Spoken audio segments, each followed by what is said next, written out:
की संध्या में जुड़ने वाले अपने सभी श्रोताओं का हार्दिक स्वागत करता हूं, अभिनंदन करता हूं। विक्रम जी, ऐसा मैं बचपन से सुनता था कि जिंदगी की सबसे बड़ी नेमत स्वास्थ्य है। पहला सुख निरोगी काया, दूजा सुख हाथ में माया। तो जो हमारी सेहत है वो पैसे से भी ज्यादा महत्वपूर्ण है। आज जब हम एसआईपी की बात करेंगे तो उसी उसी धन निर्माण के बारे में बात करेंगे। लेकिन धन से पहले भी जीवन में स्वास्थ्य आता है। तो एक अद्भुत बात मैंने गौर से देखी है अपने जीवन में। मुझे 30 साल हो गए हैं म्यूचुअल फंड्स में काम करते हुए। आपने जैसा जिक्र किया 29 साल, 30 साल होने को आए। जी, और इन 30 सालों में मैंने एक अनुभव किया है कि हम सेहत अच्छी चाहते हैं। मैंने एक कहावत सुनी थी, a apple a day keeps a doctor away. मैंने आज तक जिंदगी में रोजाना एप्पल खाने वाले व्यक्तियों को बहुत बेहद कम देखा है। बेहद कम लोग हैं जो बिना नागा रोजाना सैलेड खाते हैं, रोजाना फल खाते हैं। और दूसरा, स्वास्थ्य के लिए मैंने ये देखा है, कहा जाता है कि मॉर्निंग वॉक सर्वोत्तम है अगर आप उत्तम स्वास्थ्य चाहते हैं। मैंने जीवन में देखा है कि मेरे आस पड़ोस में, मेरे मोहल्ले में, मेरे जान पहचान वालों में, मेरे परिवार वालों में केवल 1% लोग रोजाना मॉर्निंग वॉक के लिए जाते हैं। उसी तरह से, जिस तरह से सेहत निर्माण के लिए आपको ये दो काम रोजाना करने हैं, उसी तरह से धन निर्माण के लिए आपको एक काम हर महीने करना है, और वो है निवेश करना। और हर महीने निवेश करने की प्रक्रिया को सिस्टमेटिक इन्वेस्टमेंट कहते हैं। इससे बेहतर जरिया निवेश करने का और सफलता पाने का, यकीन मानिए विक्रम जी, अपने 3 दशकों के इस अनुभव में मैंने कभी नहीं देखा। लेकिन इस कथा की गाथा क्या है? आपने शीर्षक बड़ा बड़ा ही मजेदार रखा है, एसआईपी की कथा। तो इस कथा की गाथा क्या है दोस्तों? और वो ये है कि इस 30 साल के इस अनुभव में मैंने बेहद कम निवेशकों को देखा है जो लगातार 20 साल, 25 साल, 30 साल से निवेशित हैं। एसआईपी को आए हुए करीब करीब 24 साल हो गए हैं। बेहद कम, मेरे साथ काम करने वालों को भी मैंने नहीं देखा कि वो लगातार 24 साल तक निवेशित रहे। तो ये जो एक बहुत बढ़िया तरीका है धन निर्माण करने का, इसकी खूबियों को न लोगों ने पहचाना है, न इस्तेमाल किया है, और न समुचित रूप से धन निर्माण करने में कामयाबी हासिल की है। बस यही आज मैं बात करना चाहता हूं। मेरी चिंता इस बात की नहीं है कि क्या ये समझना जरूरी है कि एसआईपी में कैसे पैसा बनता है। मेरी चिंता इस बात में है कि जब हम सभी जानते हैं कि एसआईपी के जरिए लंबी अवधि में हम धन का निर्माण कर सकते हैं, तो फिर ज्यादातर लोग नाकामयाब क्यों होते हैं? क्या डर है? क्या हमारे स्वभाव में ऐसी ऐसी ऐसी ऐसी सीमाएं हैं जो कि हमें प्रभावित करती है, और इस एसआईपी के जो संपूर्ण लाभ हैं उसको प्राप्त करने से वंचित रह जाते हैं? यही बात का मुद्दा आज ज्यादा रहेगा। बहरहाल, मैं इस बात के लिए आपका स्वागत करूंगा कि आप मुझे कहीं पर भी रोक सकते हैं और अपने सवाल पूछ सकते हैं। जी, विक्रम जी, मैं एक प्रेजेंटेशन के जरिए अपनी बात को रखना चाहूंगा, तो मैं जरा जी, प्रेजेंटेशन शेयर करना चाहता हूं। Can I I have shared it. Can we see it? हम देख नो पा सर, रहे नो हैं? सर। जी, अभी आ रही है सर, आ रही है। आ गई सर। ये विक्रम जी फुल स्क्रीन है? फुल स्क्रीन है सर एक्चुअली। जी, हाँ, दैट्स ग्रेट। हाँ। तो सिस्टमेटिक इन्वेस्टमेंट प्लान, स्वागत है दोस्तों। सफलता का अकेला ऐसा मंत्र जो आपको निवेश में सर्वाधिक सफलता देने की एक तरह से भरोसा देता है।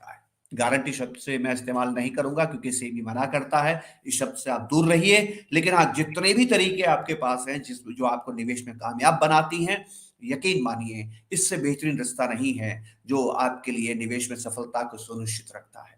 एसआईपी का माने क्या है? एसआईपी का माने है लगातार बचत कीजिए और की गई बचत को लगातार निवेश कीजिए लंबी अवधि तक। ये लंबी अवधि का क्या कारण है, ये आज हम समझेंगे, क्योंकि एसआईपी एक घोड़े पे सवार रहती है जिसको आप कंपाउंडिंग कहते हैं। कंपाउंडिंग के बारे में दोस्तों विदित है, अल्बर्ट आइंस्टीन ने कहा था कि जो इसको जानता है वो पैसे बनाता है, और जो इसको नहीं समझता है वो दूसरों के पैसे बनाने में सहयोग करता है। और उन्होंने कंपाउंडिंग को दुनिया का 8वां आश्चर्य कहा है। ये अपने आप में गणित में शायद सबसे बड़ी शक्ति है, और इसी गणित की सबसे बड़ी शक्ति पे आरूढ़ होके, इसी घोड़े पे सवार होके सिस्टमेटिक इन्वेस्टमेंट प्लान हमारे लिए धन का निर्माण करता है। इसी को हम समझने की कोशिश करेंगे। लेकिन पहले हम सिस्टमेटिक इन्वेस्टमेंट प्लान को समझें, तो पहले बुनियादी चीज को समझने की कोशिश करेंगे कि इन्वेस्टमेंट, सिस्टमेटिक इन्वेस्टमेंट प्लान में हम करते क्या है। Regular saving and regular investment, दो चीजें हैं। तो यहां पर आपको सिस्टमेटिक इन्वेस्टमेंट प्लान लिखा हुआ नजर आता है, आपको यहां पर सिस्टमेटिक सेविंग लिखा हुआ नजर नहीं आता है।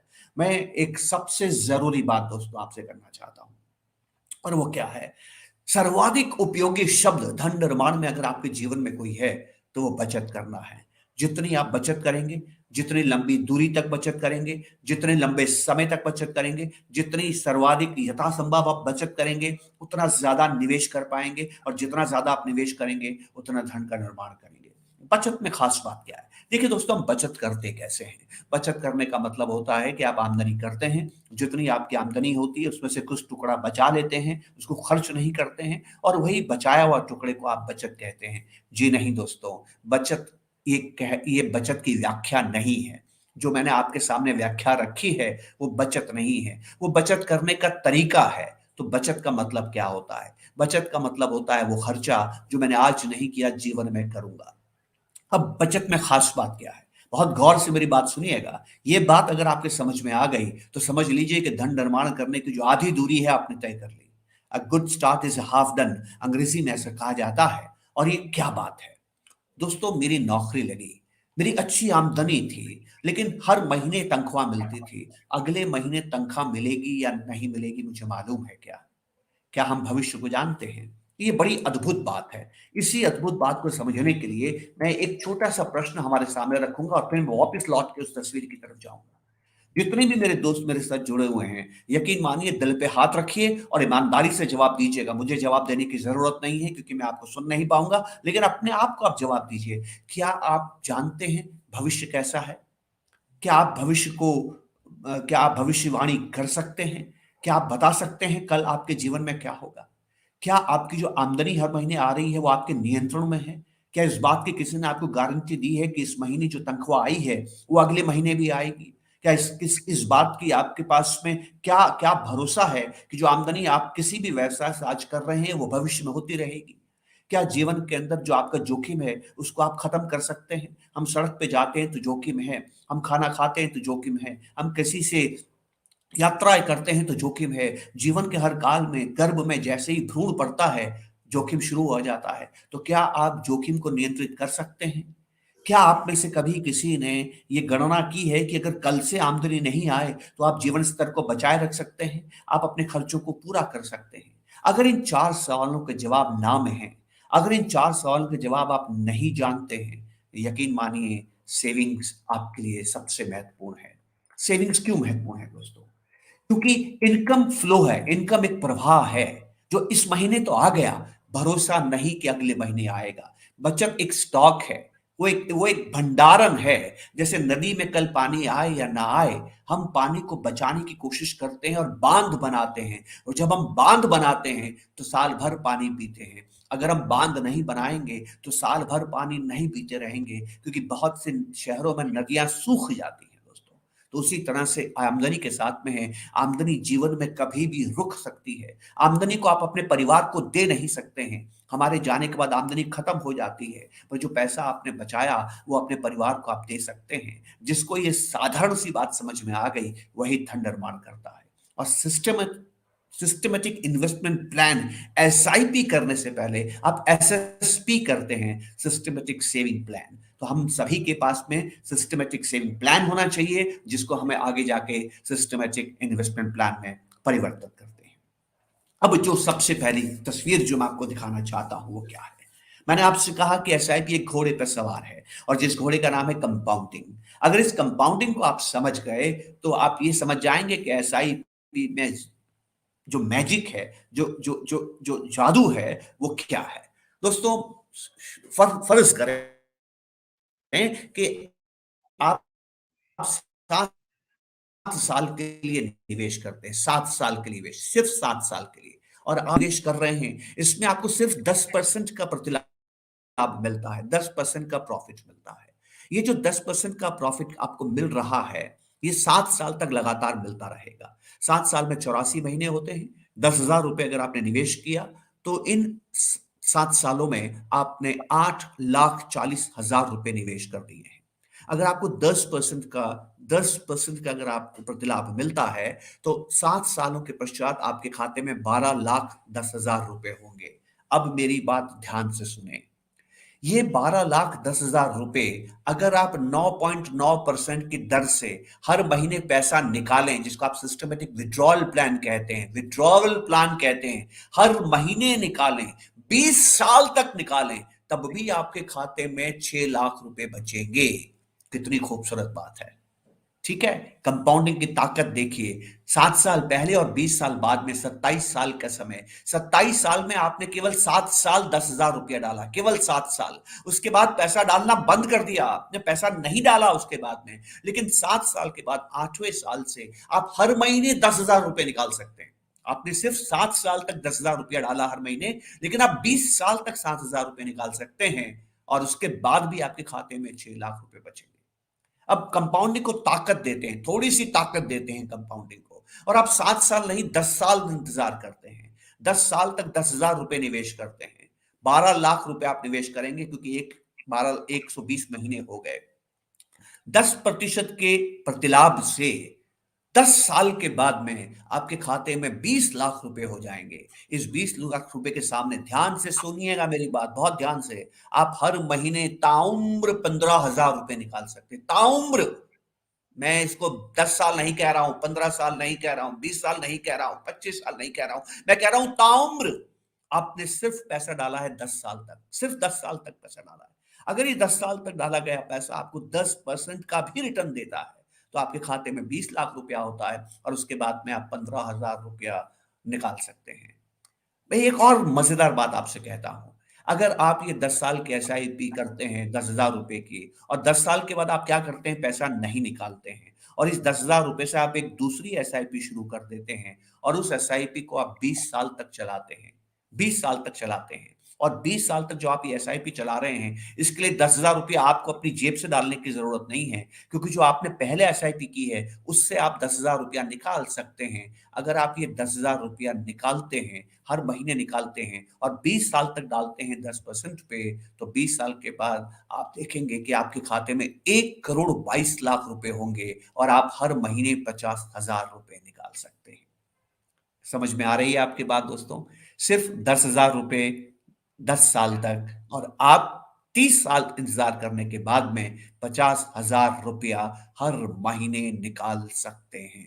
कंपाउंडिंग, कंपाउंडिंग काउंटर इंट्यूटिव होती है दोस्तों, आसानी से समझ में नहीं आती है। सिर्फ रोज सेब खाने की जरूरत है स्वास्थ्य के लिए, सिर्फ रोज मॉर्निंग वॉक पे जाने की जरूरत है स्वास्थ्य के लिए, बीपी और डायबिटीज नहीं होगा।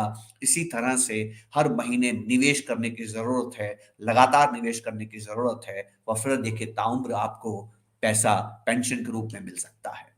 क्या है मैजिक? एक और मजेदार बात आपको बताता हूं, मुझे कोई सिखाने वाला नहीं था दोस्तों, मैं आपको बताना चाहता हूं। मानव में सबसे खूबसूरत बात क्या होती है कि मानव दूसरों की गलतियों से सीख सकता है। मैंने जब 30 साल पहले काम करना शुरू किया, मुझे किसी ने नहीं समझाया कि आप एसआईपी कीजिए, मुझे किसी ने नहीं बताया कि आप एसआईपी कीजिए, तो मेरे जीवन के शुरुआती जो साल हैं वो नष्ट हो गए। फिर मुझे 1998 आते आते एसआईपी समझ में आई, पिछले 24 सालों से मुझे एसआईपी समझ में आई, और मैं निवेश कर रहा हूं। लेकिन 10 साल पहले मुझे एक और बात समझ में आई, वो मेरे एक युवा दोस्त ने मुझे बताई, जो एमबीए करके आया था और बहुत मेधावी था, बहुत कुशाग्र था। बड़ी खूबसूरत बात उसने बताई, ध्यान से मेरी बात समझिएगा, मैं जो आपके साथ करना चाहता हूं।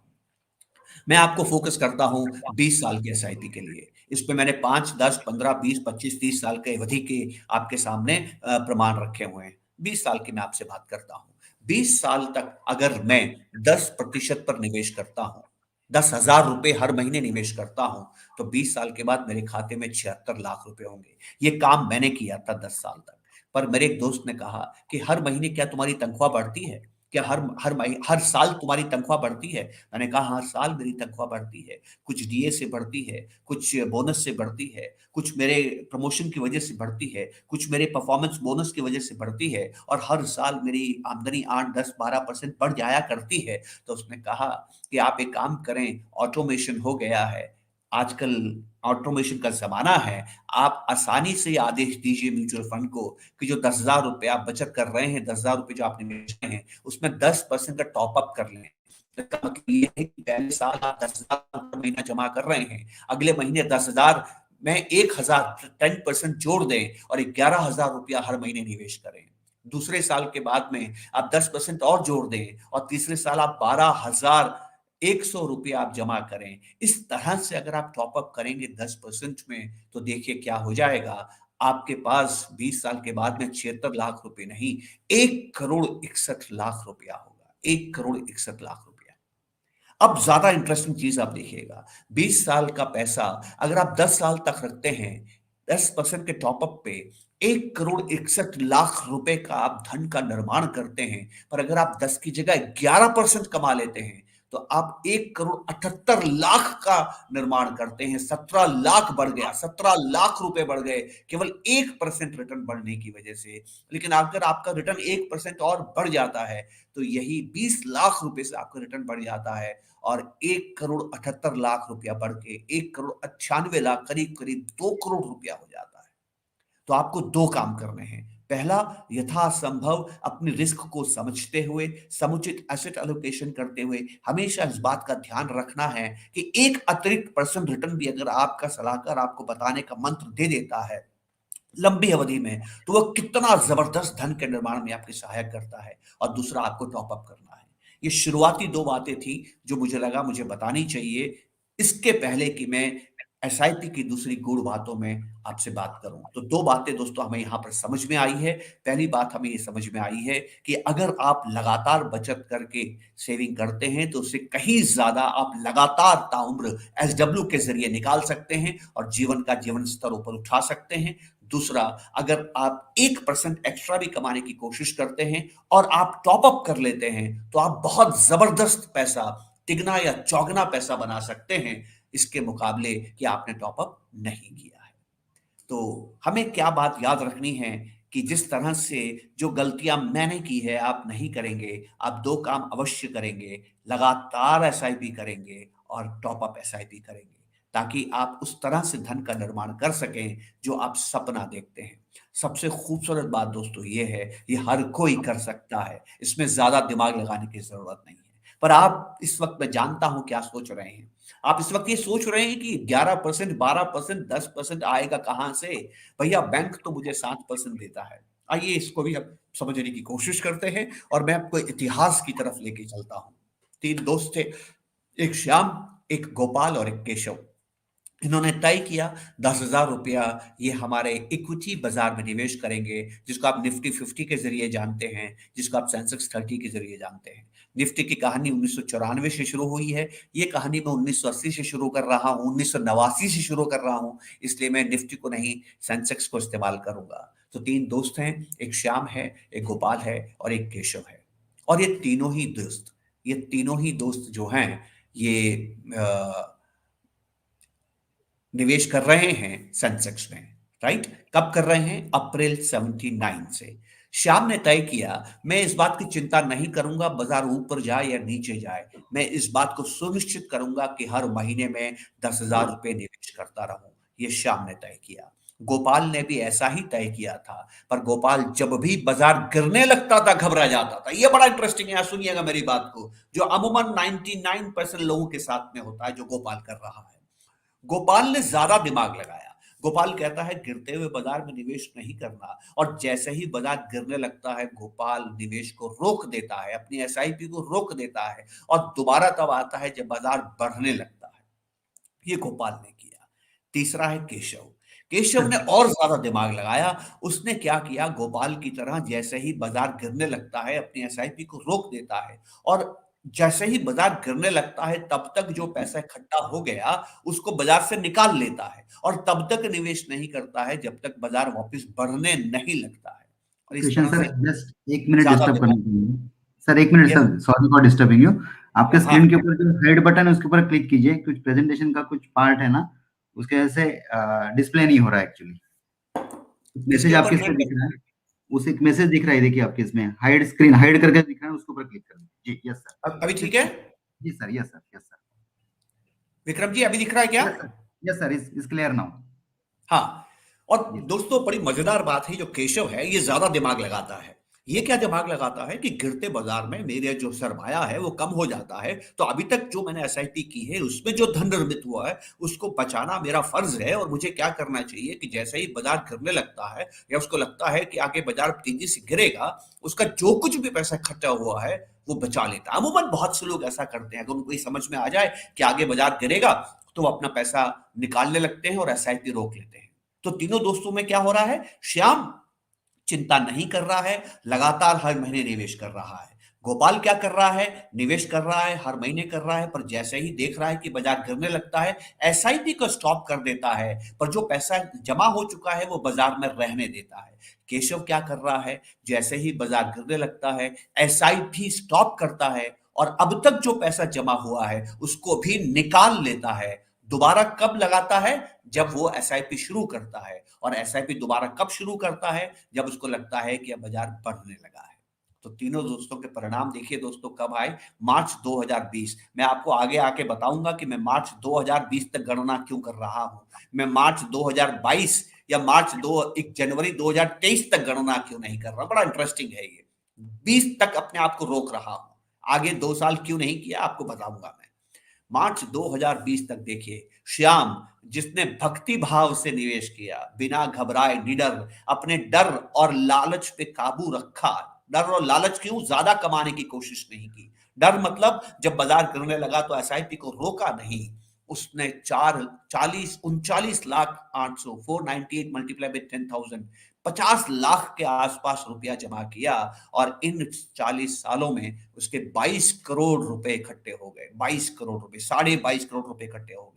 गोपाल जिसने कि एसआईपी को रोक दिया, जब जब बाजार कमजोर हुआ उसने एसआईपी को रोक दिया, और आप देख सकते हैं इस ब्लू कर्व में, ब्लू ब्लू तस्वीर में बाजार कितनी बार गिरता है।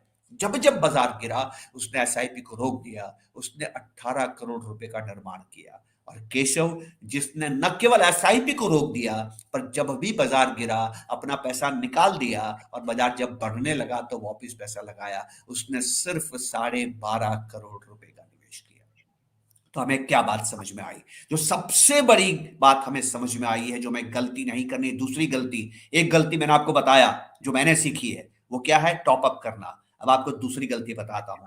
दूसरी गलती आप केशव से सीखिए, और वो गलती ये है कि कभी एसआईपी को रोकना नहीं, खासकर खासकर जब बाजार गिर रहा हो। मैं आपको एक उल्टी बात कहूंगा कि जब भी बाजार गिरता है तो एसआईपी के अमाउंट को बढ़ा दीजिए दोस्तों।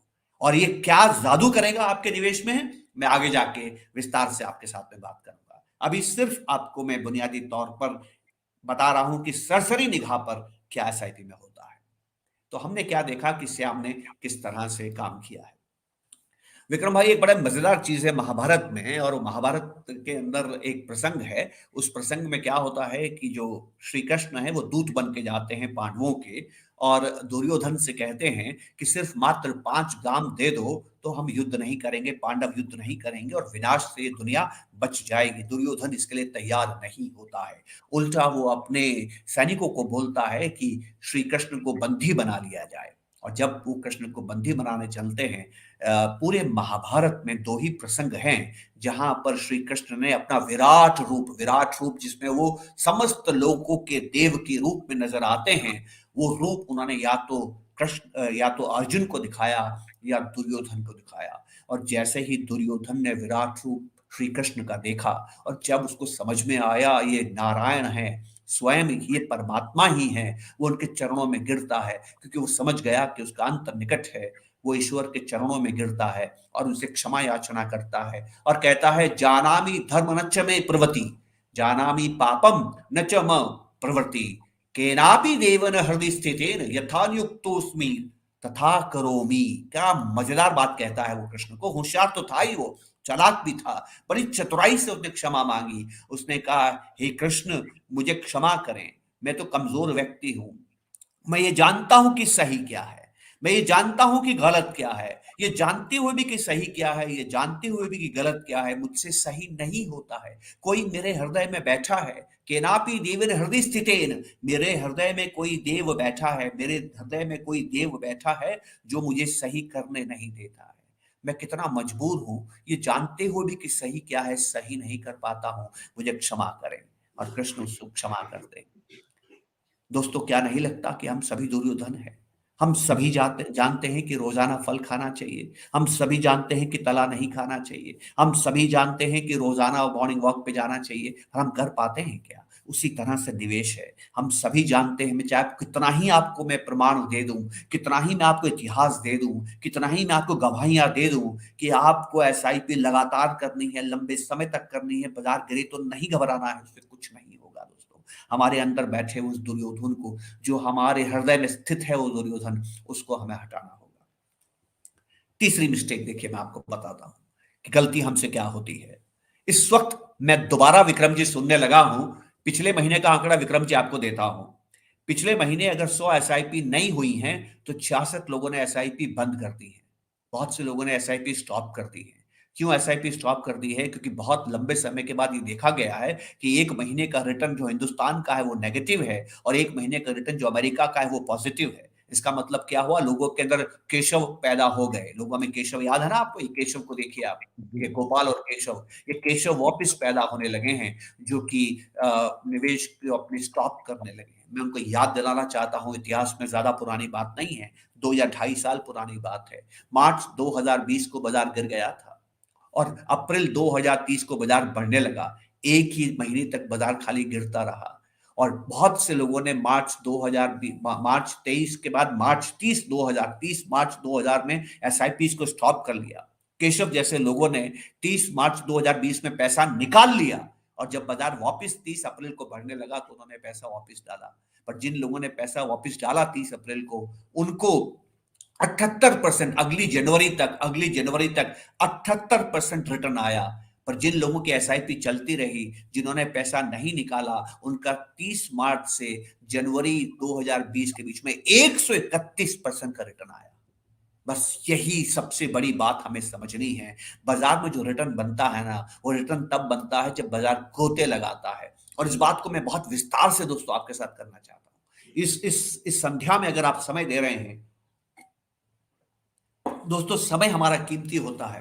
यकीन मानिए, इस कीमती समय का सदुपयोग तब होगा जब आने वाली 2 या 3 स्लाइड्स आप बहुत ध्यान से देखेंगे। और जिसने ये 2 या 3 स्लाइड्स बहुत ध्यान से देख ली, उसको एसआईपी का मर्म समझ में आ जाएगा कि एसआईपी में हमें सर्वाधिक ध्यान किस बात का रखना है। ध्यान से देखिएगा, एसआईपी के अंदर हम में से किसी को नहीं मालूम हम एसआईपी क्यों करते हैं। क्योंकि हम फ्यूचर नहीं जानते। सवाल मैंने आपसे पूछा था, do you believe that you can forecast future? यकीन मानिए, बुनियादी बात है, हम में से कोई ईश्वर नहीं है। और अगर आपसे कोई कहता है कि मैं ये जानता हूं अगले महीने बाजार कैसा रहेगा, उससे दूर रहिए। वो नहीं जानता है कि बाजार कैसा रहेगा, और अगर ऐसा कह रहा है तो मिथ्या बात कह रहा है। प्रोफेसर निजात सेहुन ने एक रिसर्च किया था, 1963 से लेकर 2004 तक रिसर्च किया था। यूएस में डाउ जोन्स ने 1963 से लेकर 2004 तक 11% का रिटर्न दिया था। 1963 से 2004 के बीच में 10,573 दिन बाजार खुला रहा था। और इस 10,573 दिन में जो केवल 90 ऐसे दिन थे जिनको अगर हटा दिया जाए तो किसी व्यक्ति का रिटर्न 11% से गिर के केवल 3% रह जाएगा, केवल 3% रह जाएगा। कितनी मजेदार बात है दोस्तों। Even misses 90 best performing days, केवल 90 दिन। 10,000 दिनों में से 90 दिन भी अगर आप बाजार में नहीं हैं, जो सबसे अच्छे दिन थे, कौन से सबसे अच्छे दिन है? ये मार्च 23 से लेकर अप्रैल 2020 के बीच का समय देखिए। मार्च 23 से अप्रैल 2020 के 70-80% रिटर्न आपने खो दिया। ये बात प्रोफेसर साहब ने अच्छी तरह से समझाई है, अमेरिका के बाजार को देख के बताई है, 1963 से 2004 के बाद की गाथा आपको बताई है, जहां 10,573 दिन तक आप इंतजार करते हैं, पर उसमें से केवल 90 दिन भी अगर आप वंचित हो जाते हैं तो आपका रिटर्न 11% से गिर के 3% हो जाता है। दोस्तों, यही सबसे महत्वपूर्ण बात है। हमेशा हमें शाम के जैसे काम करना है जो लगातार निवेशित रहता है। अब ये एसआईपी में शक्ति कहां से आती है? एसआईपी इस बाजार में किस तरह से धन निर्माण करता है, और क्यों एसआईपी? आइए इसको हम विस्तार से समझते हैं। विक्रम जी, अभी तक कोई सवाल यहां तक, और हम आगे चलें? सर, सवाल में एक्चुअली कुछ क्वेश्चंस टॉपअप के बारे में है कि टॉपअप का कंसेप्ट अगर पता चले डिटेल में तो थोड़ा आसानी होगी उसके अंदर से। हाँ, देखिए, टॉपअप का कॉन्सेप्ट में वापिस उस तस्वीर की तरफ में जाता हूं। देखिए, मैंने एसआईपी शुरू करा, जब मैंने एसआईपी शुरू किया विक्रम भाई, तो मैंने एसआईपी जो शुरू की वो फिक्स एसआईपी थी। मैंने एक 10,000 रुपए की एसआईपी की, ठीक है। और वो जो 10,000 रुपए के SIP की, मैं 20 साल का पीरियड पे फोकस कीजिए, क्योंकि मैंने 5, 10, 15, 20, 25, 30 तमाम साल आपके सामने दिए हुए हैं। 20 साल पे फोकस करते हैं, ठीक है। 20 साल तक मेरी SIP चलती है। 20 साल तक मैं हर महीने 10,000 रुपए निवेश करता हूँ। जब मैं 20 साल तक हर महीने 10,000 रुपए निवेश करता हूं, तो 240 महीने होते हैं। 240 महीने में अगर मैं फिक्स्ड SIP कर रहा हूं, तो मेरे हर महीने 10,000 रुपए जमा होंगे, और इस तरह से मेरे 24 लाख रुपए जमा हो जाएंगे। और मेरे जो जो परिपक्वता मूल्य होगा, जो मैच्योरिटी मूल्य होगा 20 साल के बाद में, अगर मेरा रिटर्न 10% है, अगर मैंने ऊपर ये एज्यूम रिटर्न, अगर मेरा CAGR रिटर्न 10% आता है, तो मेरे खाते में 76 लाख रुपए होते हैं। ये तरीका मैंने अपनाया। अब मेरे दोस्त ने मुझे क्या समझाया विक्रम जी, क्योंकि वो नया था, पढ़ा लिखा आया था कॉलेज से, और इंटरनेट आ गए हैं, एक्सेल शीट्स आ गई हैं। मैं तो पुराना आदमी रहा, इंटरनेट भी बाद में आया, मेरी नौकरी करने के बाद में आया है।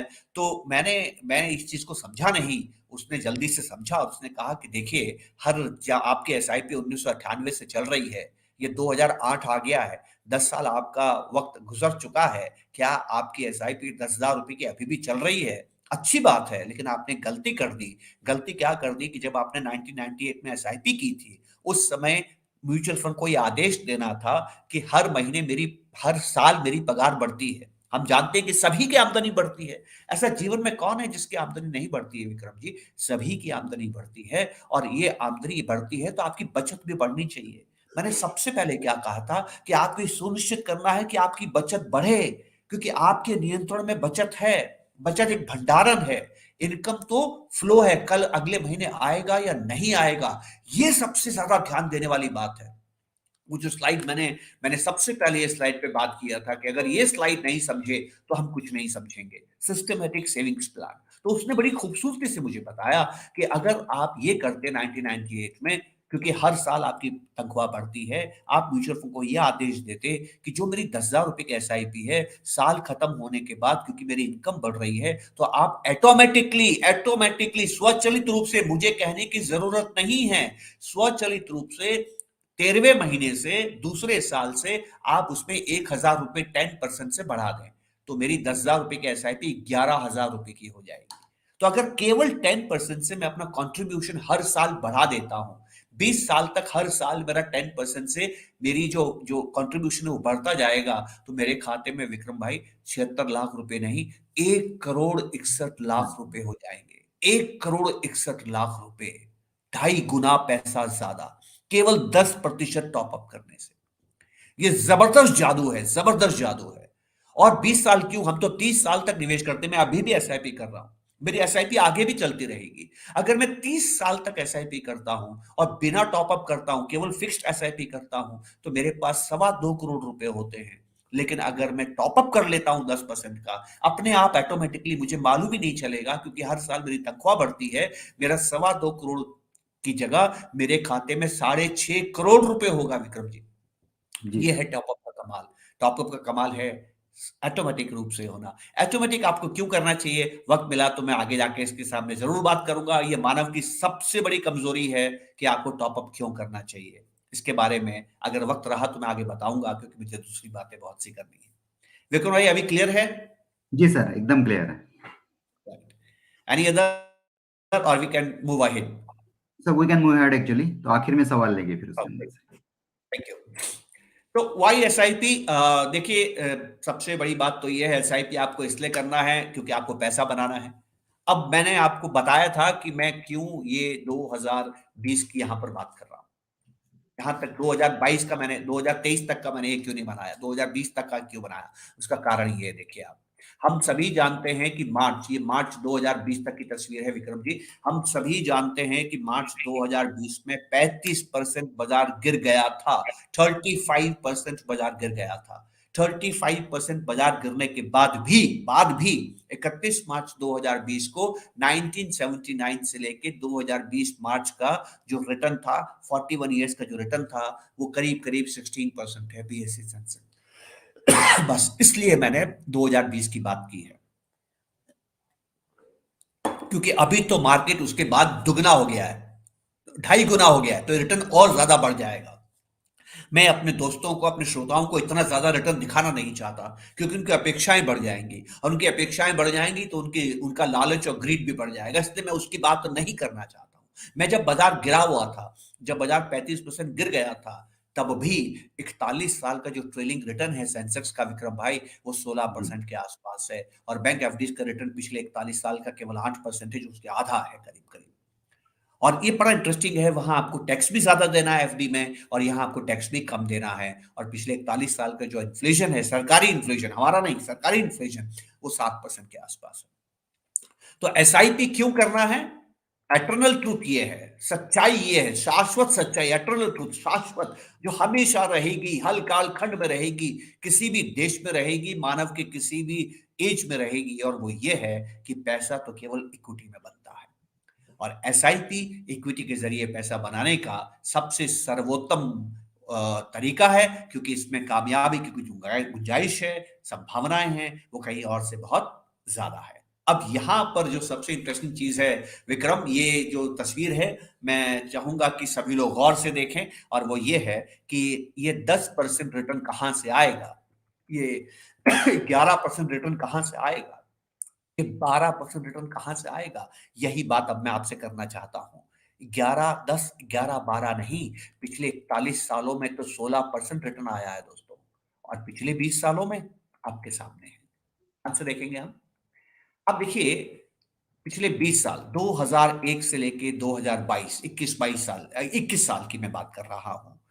आपके पास जो पैसा कैसे बनता है दोस्तों, थोड़ा सा हम इसके बारे में बात करें। थोड़ा वक्त ले रहा हूं, माफी चाहता हूं, लेकिन अगर आप ये बुनियादी बात नहीं समझे, तो हम ये नहीं समझेंगे कि पैसा कैसे बनता है। अगर हम ये समझ गए कि पैसा कैसे बनता है, तो हमारा डर दूर हो जाएगा, और जैसे ही हमारा डर दूर हो जाएगा, हम यात्रा में पूरी शिद्दत के साथ पूरी यात्रा करेंगे बिना घबराए। दोस्तों, आप जो भी पैसा कमाते हैं, याद रखिएगा, ये दूसरे का खर्चा होता है। अगर आप दुकानदार हैं तो आपकी आमदनी आपके ग्राहक का खर्चा है। अगर आप डॉक्टर हैं तो आपकी आमदनी आपके मरीज का खर्चा है। अगर आप वकील हैं तो आपकी आमदनी आपके क्लाइंट का खर्चा है। अगर आप नौकरी करते हैं तो आपकी पगार या तो सरकार का खर्चा है, या कंपनी का खर्चा है, या सेठ का खर्चा है। जो भी आप काम करें, आपकी आमदनी दूसरों का खर्चा होती है, क्योंकि हम सभी का खर्चा बढ़ रहा है। अगर मैं आपसे पूछूं, आपके और आपके परिवार के खर्चे आने वाले सालों में बढ़ेंगे कि कम होंगे, क्या जवाब होगा आपका? आपका जवाब यही होगा ना, कि हमारे खर्चे बढ़ते रहेंगे। जी हाँ, हमें यकीन है कि हमारे खर्चे बढ़ते रहेंगे, और हमारे खर्चे ही दूसरे की आमदनी होती है, और इसी तरह से जीडीपी का निर्माण होता है। तो जब से हिंदुस्तान आजाद हुआ है, हिंदुस्तान की जीडीपी लगातार बढ़ रही है। अब तो आप ये सुन रहे होंगे कि हिंदुस्तान की जीडीपी दुनिया में सबसे तेज गति से बढ़ रही है। आज ये विषय हमारा नहीं है कि हिंदुस्तान की जीडीपी कितनी बढ़ रही है, क्यों बढ़ रही है, आगे कितनी बढ़ेगी, कैसे बढ़ेगी, ये विषय नहीं है। पर विषय ये है कि जीडीपी बढ़ने पर ही सब कुछ होता है। और जो हम खर्चा करते हैं, वस्तुओं पे करते हैं, सेवाओं पे करते हैं।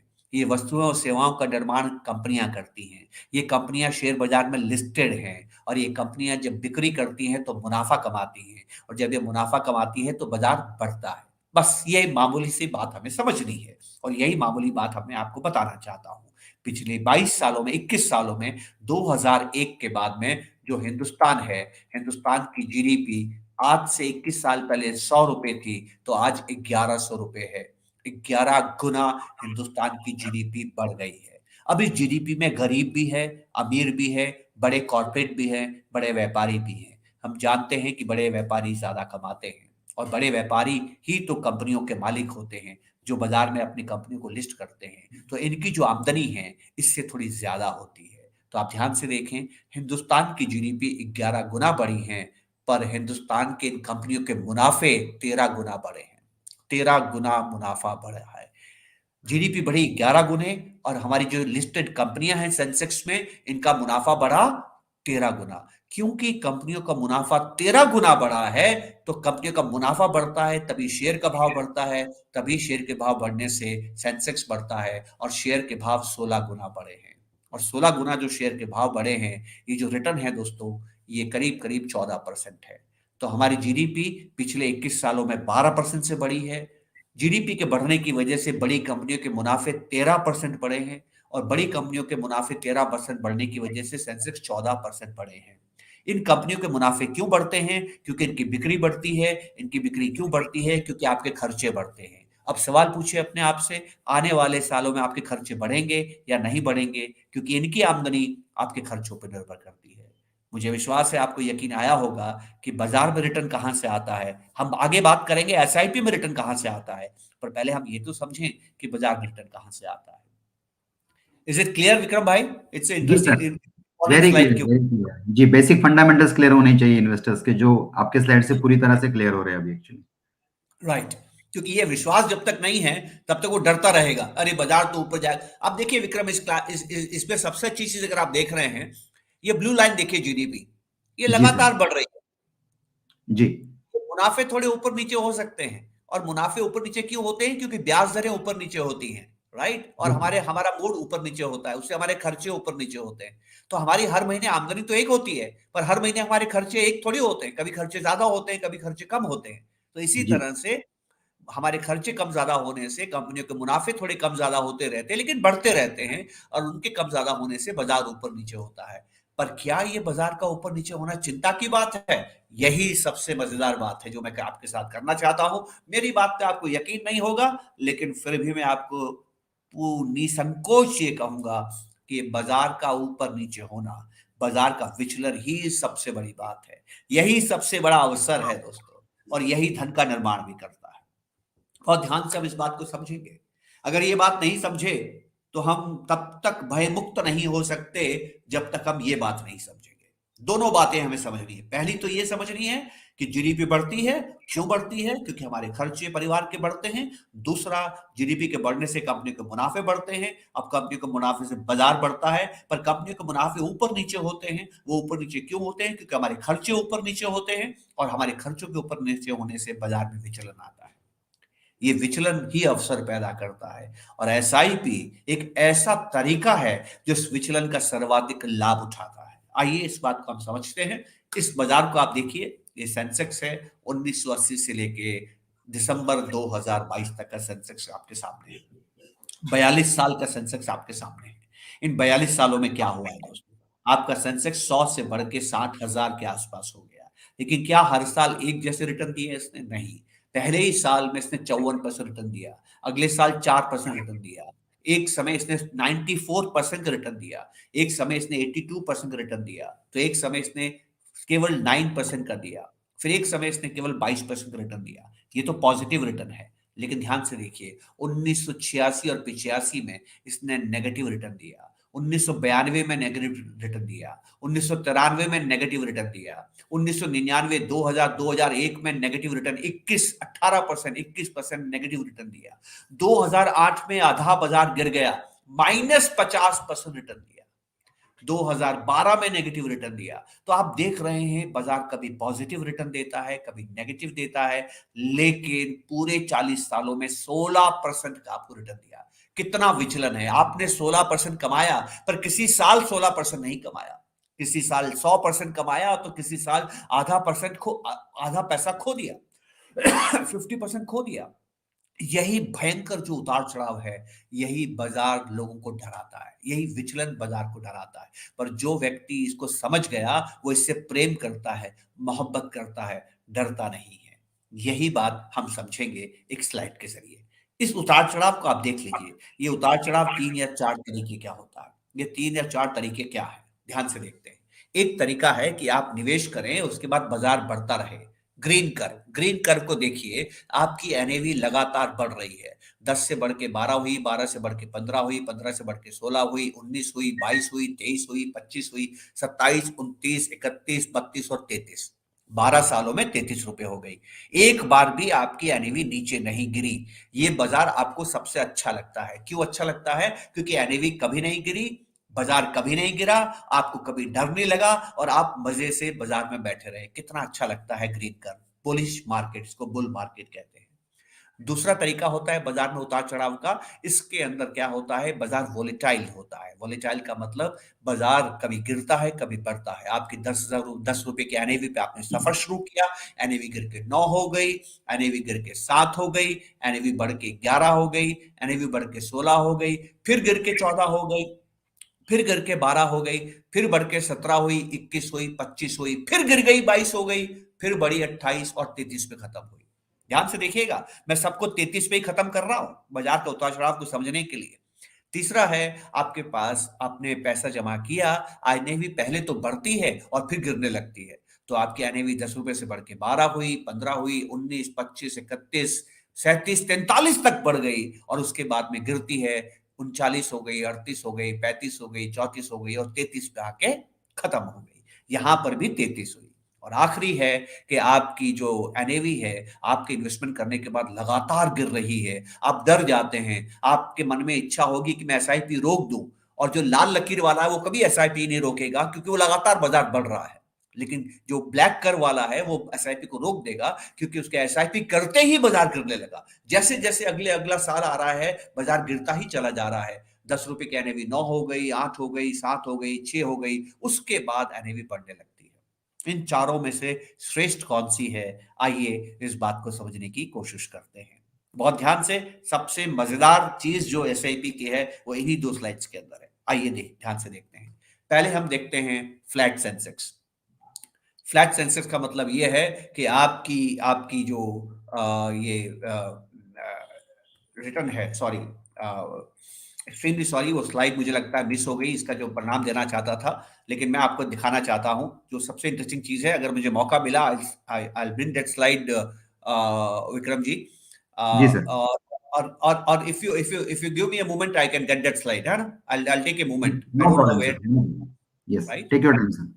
Yeah. I'll just can I stop share? Is it possible for me? Yes sir, stop screen. Yeah. I don't know where I kept that slide. Or you can continue, तब तक. Or maybe I may try it with some other presentation also if possible. जी Uh, some sir, other even तो you slides. Can, आप orally भी बोल दोगे उसका slide का जो मीनिंग तो भी चल जाएगा उसके अंदर से, what ever the summary of that particular slide जो आप ढूंढ रहे हो उसके अंदर। That also is there. That also is there.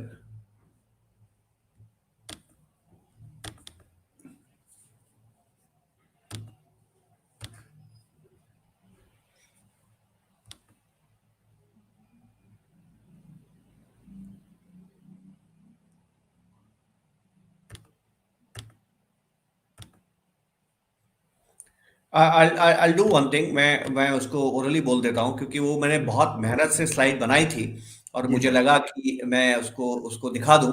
Anyways, मैं चलिए एक दूसरी स्क्रीन के जरिए, जो एक्सेल सीट है उसमें इतना अच्छी तरह से नहीं दिखाई देगा, लेकिन फिर भी इट्स बेटर देन नथिंग। कुछ नहीं दिखाऊं उससे वो बेटर है। ठीक है। जी sir. So I am extremely sorry friends. मैं वापस शेयर कर रहा हूँ स्क्रीन को, share screen.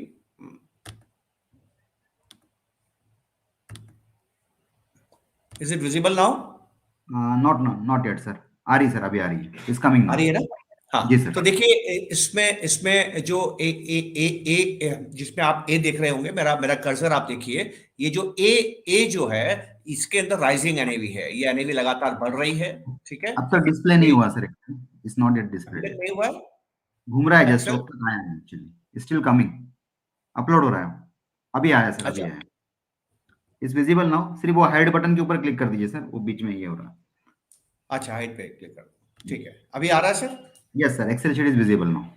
Excel sheet visible.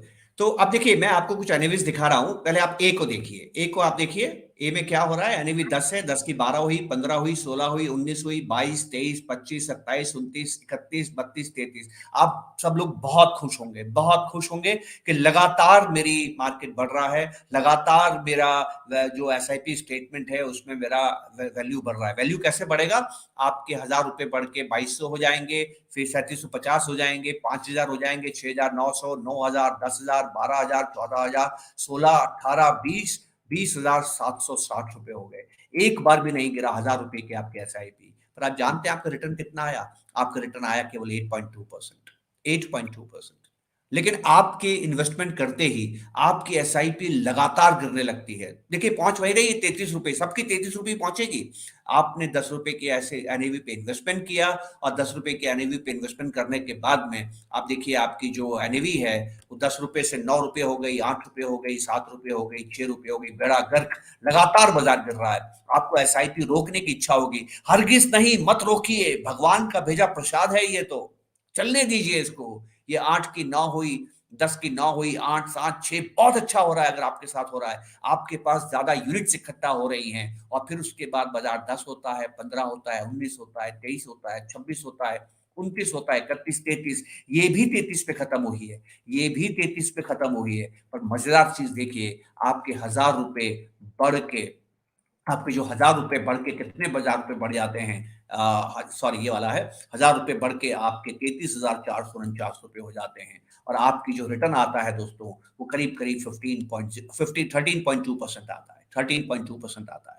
ठीक है। अब सबसे अच्छा कौन सा है, सबसे अच्छा कौन सा है? सबसे अच्छा वो है जहां पर कभी एनईवीज बढ़ती हैं, कभी गिरती हैं, कभी बढ़ती हैं, कभी गिरती है। देखिए 10 से 9 हुई, 9 से 7 हुई, 7 से बढ़ के 11 हुई, 11 से बढ़ के 16 हुई, 16 से बढ़ के फिर 14 हो गई, फिर गिर के 12 हो गई, फिर बढ़ के 17 हो गई, फिर बढ़ के 21 हो गई, फिर बढ़ के 22 हो गई, 25 हो गई, लेकिन 25 से गिर के 22 हो गई। तो कभी बढ़ रही है, कभी गिर रही है, कभी बढ़ रही है, कभी गिर रही है। जब बाजार बहुत ज्यादा ऊपर नीचे होता है, तब आप सबसे ज्यादा पैसा बनाते हैं। आपका 10,000 रुपया बढ़ के 33,000 रुपए हो जाता है, और आप 15% रिटर्न कमाते हैं।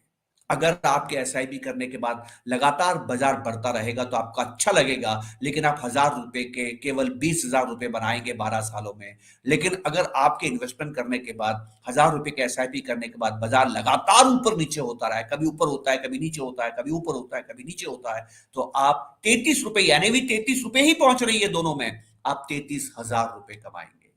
ये जो एक इंटरेस्टिंग चीज है, यही हमें समझने की कोशिश करनी है। मैं माफी चाहता हूं कि मैं इस स्लाइड को मैंने बनाया, लेकिन वो कहाँ कहाँ गायब हो गई, I don't know where it, I lost it, I don't know. तो यहाँ आप देखिए, तो आपके लिए जो सबसे खराब स्लाइड इसके अंदर है वो कौन सी है? ग्रीन स्लाइड, जो आपको सबसे अच्छी लगती है कि आपके एसआईपी करने के बाद बाजार कभी गिरा नहीं। और आपके लिए सबसे अच्छी स्लाइड कर्व कौन सी है? इसमें ब्लू स्लाइड, जिसमें कभी बाजार बढ़ता है, कभी गिरता है, कभी बढ़ता है, कभी गिरता है, और 33 रुपए पहुंचता है। तो वोलेटिलिटी, ये जो उतार चढ़ाव है ना दोस्तों, ये आपके दोस्त हैं, ये आपकी मदद करते हैं। ये बड़ी इंटरेस्टिंग चीज है। तो आई होप इट्स क्लियर, और डिटेल में और बात करूं Vikram ji? Sir very much clear sir, actually इसके वेरी अंदर। Much clear. अब एक तीसरी बात और बड़ी जबरदस्त बात मैं करना चाहता हूं,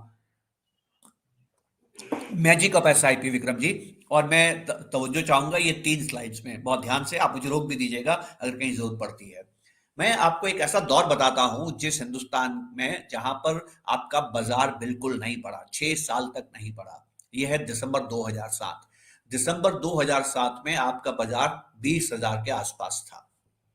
ये लाल कर्व को देखिए, लाल कर्व आपका बाजार है, सेंसेक्स है। ये 20,000 के आसपास था, कब? दिसंबर 2007 में। और दिसंबर 2013 तक भी ये 20,000 के आसपास ही रहा, 21,000 नहीं पहुंचा। राइट?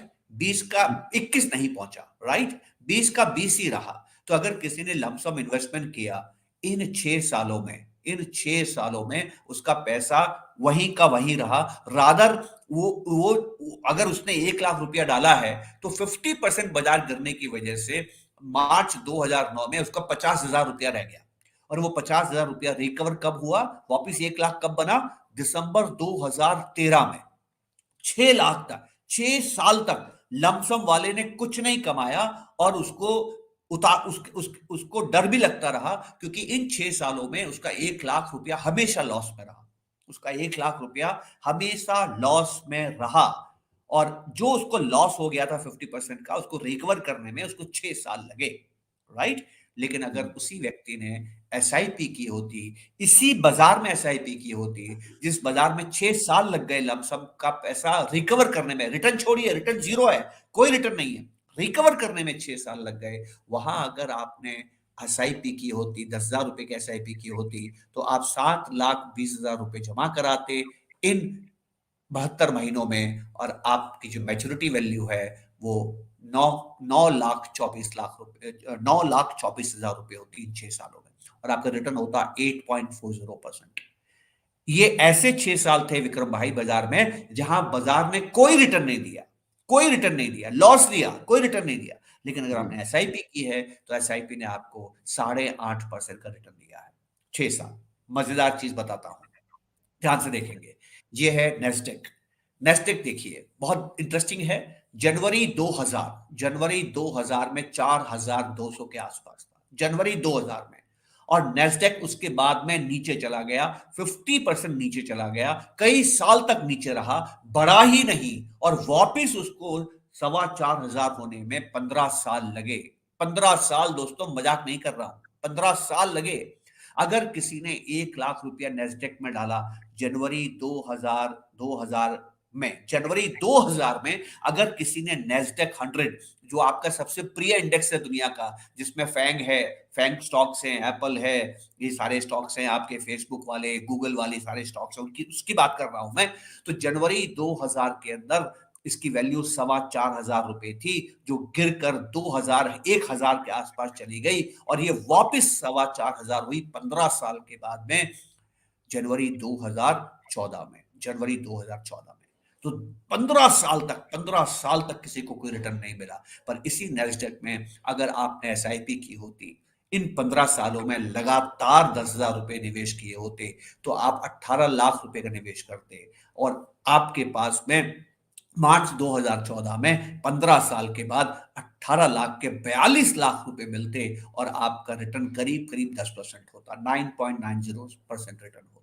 तो आप देखिए 15 साल तक लमसम वाले ने नहीं कमाया, उल्टा वो 15 साल में हमेशा लॉस में रहा, हमेशा आधे या चौथाई लॉस में रहा। रिकवर करने में उसको 15 साल लग गए, अपना लॉस रिकवर करने में 15 साल लग गए, लेकिन आपको एसआईपी ने 9.90% का रिटर्न दिया। अब और मजेदार दिखाता हूं मैं आपको जापान लेके चलता हूं। निकी निकी फरवरी 1989 1989 में 40,000 के आसपास था, 40,000 के आसपास था विक्रम भाई। ये बड़ा जी इंटरेस्टिंग है। आज वो 26,000 है, 40 का 26। कितने लॉस पे बैठा है निकी? निकी करीब करीब 35% लॉस पे बैठा है। तो अगर किसी ने लमसम इन्वेस्टमेंट किया है लॉन्ग टर्म में भी, 30 साल पहले भी अगर जापान में किसी ने लॉन्ग टर्म इन्वेस्टमेंट किया है, लमसम इन्वेस्टमेंट किया है, तो वो 35% लॉस पे बैठा है दोस्तों आज की तारीख में। लेकिन इसी बाजार के अंदर अगर आपने एसआईपी की है, तो इस बात को 33 साल हो गए हैं, 33 साल, ठीक है, 33 साल से आप 10,000 रुपए जमा कर रहे हैं। हर हर महीने आप 10,000 रुपए जमा कर रहे हैं। आपने 40 लाख रुपए के आसपास जमा किए हैं, और आपकी वैल्यू 71 लाख रुपए है, और आपका रिटर्न 9.90% है। मुझे उम्मीद है ये 3 चार्ट देख के आपको समझ में आ गया होगा कि एसआईपी की शक्ति क्या है। एनीथिंग विक्रम भाई? सर बहुत ही फंटास्टिक स्लाइड्स थी, काफी क्लैरिटी उस पर से आई। और जो सवाल नॉर्मली हमको हमारे पार्टनर्स को आते हैं इन्वेस्टर्स के तरफ से कि एसआईपी के अंदर रिटर्न नहीं दिख रही है, 1-2 साल से परफॉर्मेंस नहीं आ रही है, तो क्या किया जाए, तो ये सारे हम्म। स्लाइड्स का आंसर देती है वेरी हेलो, नाइसली। काफी सर आवाज आ रही? ऑडिबल नहीं सर, आवाज कट रही है शायद। हेलो? सर अभी आ रही? हाँ, हेलो? जी सर आवाज आ रही? हाँ हाँ सर, ठीक है। जी सर। तो काफी तो अच्छी अब तरह ये, से सारे। जी सर। अब थोड़ा जल्दी से मैं आपको बता दूं ये जादू होता कैसे है, ये रिटर्न बनता कैसे है। आप ध्यान से देखें, ये मैं सेंसेक्स की बात करता हूं। सेंसेक्स 20,000 से गिरता है, गिरता है, गिरता है, अप्रैल 2000, ये रेड कर्व को आप देखिए, और मार्च अप्रैल 2009 तक 50% गिर जाता है, और उसके बाद धीरे धीरे रिकवर करता है, और रिकवर करने में 6 साल लेता है। इसमें हो क्या रहा है, ध्यान से देखते हैं।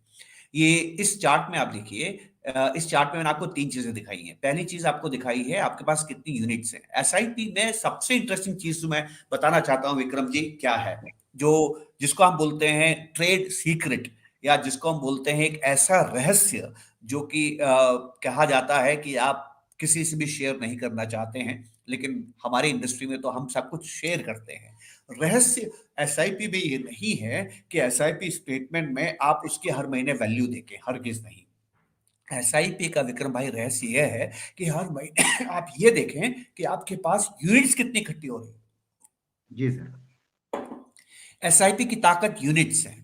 तो क्या हो रहा है देखिए, ये जो ब्लू कर्व है ये यूनिट्स है, ठीक है, ये ब्लू कर्व जो है यूनिट्स है, और ग्रीन कर्व जो है ये है सेंसेक्स। तो आप देखिए जी कि जब सेंसेक्स बढ़ता है तो यूनिट्स कम हो जाती है, और जब सेंसेक्स गिरता है तो यूनिट्स बढ़ जाती है। और जब आप पैसा निकालते हैं आखिर में, तो आपकी जो मल्टीप्लीकेशन हो, रिटर्न जो आता है वो कैसे आता है, आखिरी एनएवी जो है, जिस दिन आप पैसा निकाल रहे हैं उस दिन के एनएवी मल्टीप्लाई बाय यूनिट्स। तो जाहिर है जहां पर यूनिट्स आपकी ज्यादा होगी, उसका आपके रिटर्न में जो कंट्रीब्यूशन है, वैल्यू, जिसको आप बार्स देख रहे हैं, ग्रे कलर के बार्स, ये है कि हर हर दिन जो आपने इन्वेस्टमेंट किया उसने आपको कितना रिटर्न कमा के दिया। तो आप देखिए, अगर जो इन्वेस्टमेंट आपने दिसंबर 2007 में या फरवरी 2008 में किया, उसने आपको इतना कम रिटर्न दिया, और जो इन्वेस्टमेंट आपने मार्च 2009 में किया, उसने आपको सर्वाधिक रिटर्न दिया, उसने रिटर्न आपको सर्वाधिक दिया।